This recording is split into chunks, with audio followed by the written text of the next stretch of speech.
first time I saw the original Kong was in New Zealand on TV, a Friday night, and I would have been about 8 or 9 years old, probably about 1970. It was King Kong that actually started my love of fantasy and science fiction. So before that, even though I'd been making little Super 8 movies, they were mainly World War II films, and Kong was one of those defining moments in your life where everything changed after I saw Kong.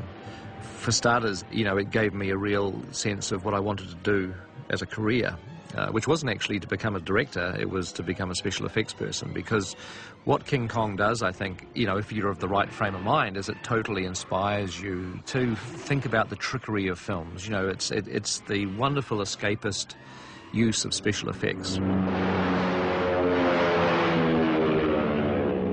And so after seeing King Kong, I started to experiment with stop motion. I made little puppets. I used to animate them with my parents' Super 8 camera. And I was, you know, I just didn't really know anything about it particularly. But within maybe 3 or 4 years, I found Famous Monsters of Filmland, which is Forry Ackerman's magazine. Hugely inspirational. On every page it had photos of monsters, and sometimes you got the absolute motherlode, which was the behind-the-scenes photographs of Willis O'Brien or Ray Harryhausen at work. I mean, they were the photos that I used to crave for, the ones showing the guys actually bending over the table animating, because they were the little glimpse behind the curtain of how this stuff was done.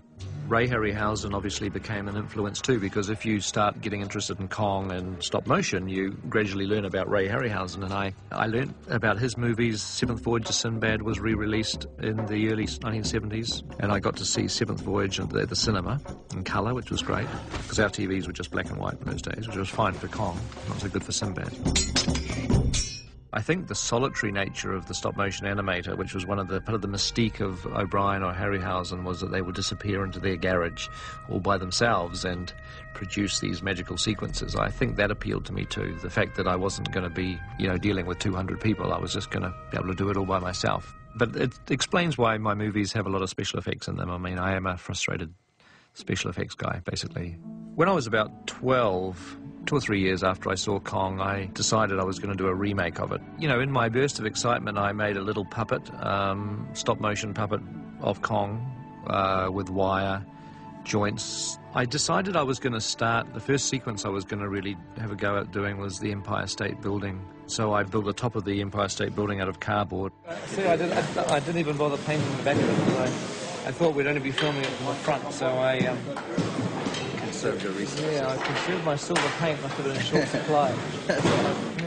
I got my mother to give me an old sheet that I stretched it on the wall. I pinned it up onto my bedroom wall and stretched it, and I painted the cyclorama of a volcano in a sort of Skull Island prehistoric kind of world to go behind the dinosaurs. And I never got around to building an aeroplane, actually, for attacking Kong. I got the Empire State Building, then I got Kong. I did some little bit of test shooting of him moving around.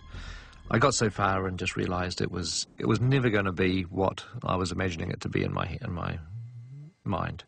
And so I gave up on it eventually and moved on to other things. I mean, I still kept doing stop motion though. I did a thing for a school filmmaking competition when I was about 15 or 16 that had a Cyclops monster in it, or sort of something that looked like Harryhausen's Cyclops. One eye and a horn. It was very much like Ray's Cyclops. So I certainly kept on doing stop motion, you know, but I never really got any further with my remake of Kong, unfortunately.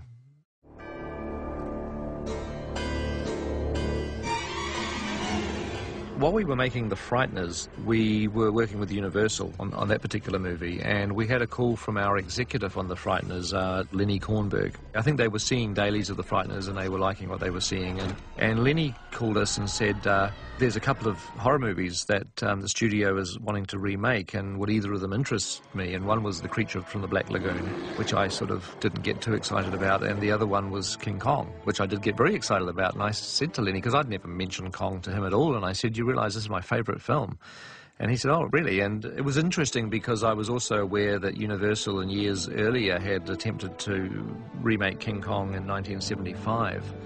when Dino De Laurentiis was doing his version for Paramount, I think it was, Universal were developing a competing version of Kong. So I was reading about that. I remember looking in one of the very first issues of Starlog magazine I ever bought, and they had an article about the competing Kongs in 1975. And so it was weird to be talking to somebody at Universal and basically to being offered to now pick up the reins and do what Universal had failed to do 20 years earlier. And so I was excited. We had to get The Frighteners finished first, which we did. We're all about to go on a big holiday and, you know, and just sort of, you know, relax after The Frighteners. And so Pete sort of, you know, obviously had another project in the wings and let us all know. So, you know, we were all coming back to work on that. Everybody in the facility sat down and we all read the script. A fun script, but different in tone. A little bit more sort of smart and a little bit more kind of jokey. It was sort of flippant, very Hollywood, it had the sort of same tone as The Mummy, I guess.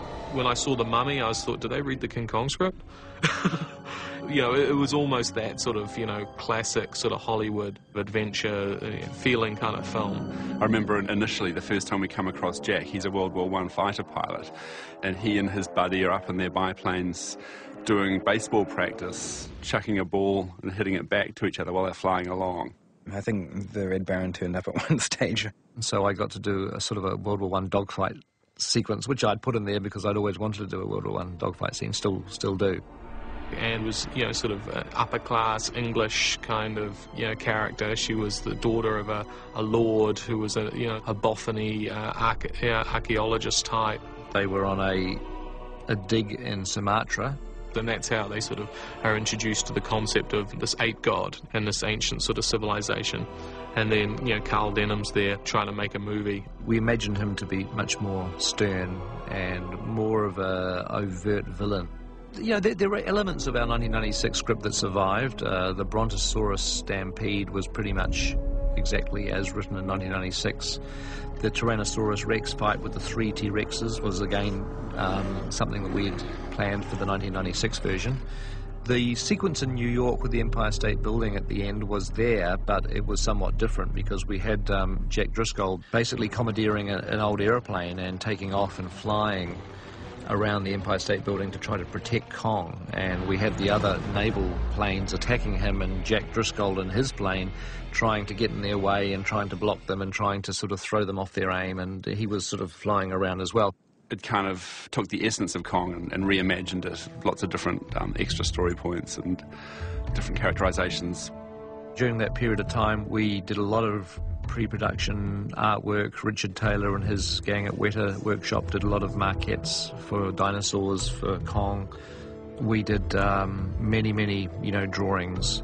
Because our design department was all very green and, you know, very young, boundless enthusiasm, but not a lot of experience, Bernie Wrightson was brought on board. Bernie's a great comic book artist and is a superb visual storyteller with his with the way that he draws, and so I thought that Bernie's style would be really interesting to mesh Kong and Bernie Wrightson together.